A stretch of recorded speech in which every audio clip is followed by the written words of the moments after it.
തലസ്ഥാന നഗരിയിൽ വർണ്ണവൈവിധ്യങ്ങളുടെ പൂക്കാലമൊരുക്കുന്ന വസന്തോത്സവം 2019 തുടക്കമായി. ഇന്ന് വൈകുന്നേരം മുഖ്യമന്ത്രി പിണറായി വിജയൻ കനകക്കുന്നിൽ മേള ഔദ്യോഗികമായി ഉദ്ഘാടനം ചെയ്യും. ഇനി തലസ്ഥാനത്ത് വിരുന്നെത്തിയ പൂക്കാലത്തിന്റെ 10 സുന്ദരദിന രാത്രികളാണ്. കുന്നു നിറയെ പൂക്കളാണ്. പല വർണ്ണത്തിൽ, പല രൂപത്തിൽ, പല പേരിൽ ചന്തമുള്ള സുന്ദരി പൂക്കൾ.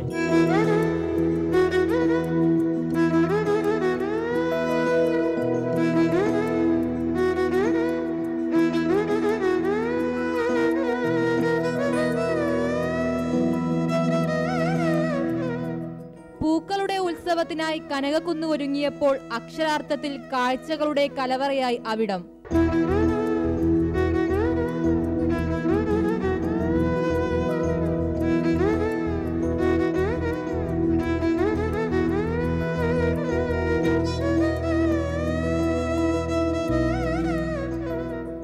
വിദേശിയും സ്വദേശിയുമായ 10,000-ൽ പരം പൂക്കളാണ് ഇവിടെ അണിനിരന്നത്.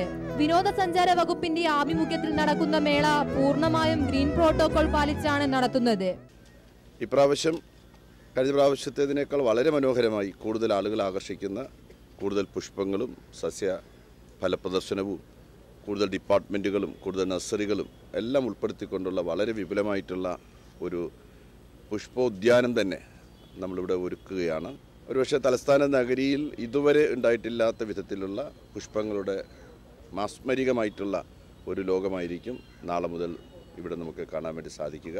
കനകക്കുന്നിലും സൂര്യകാന്തിയിലുമാണ് മേള നടക്കുന്നത്.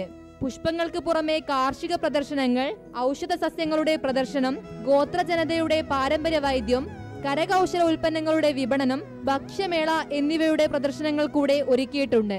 തലസ്ഥാനത്തിനിത് വസന്തകാലമാണ്. അറിവിന്റെയും അഴകിന്റെയും വസന്തോത്സവം. കനകക്കുന്നിൽ നിന്നും ക്യാമറാമാൻ റിജുവിനോടൊപ്പം ആതിര, ജീവൻ ന്യൂസ്.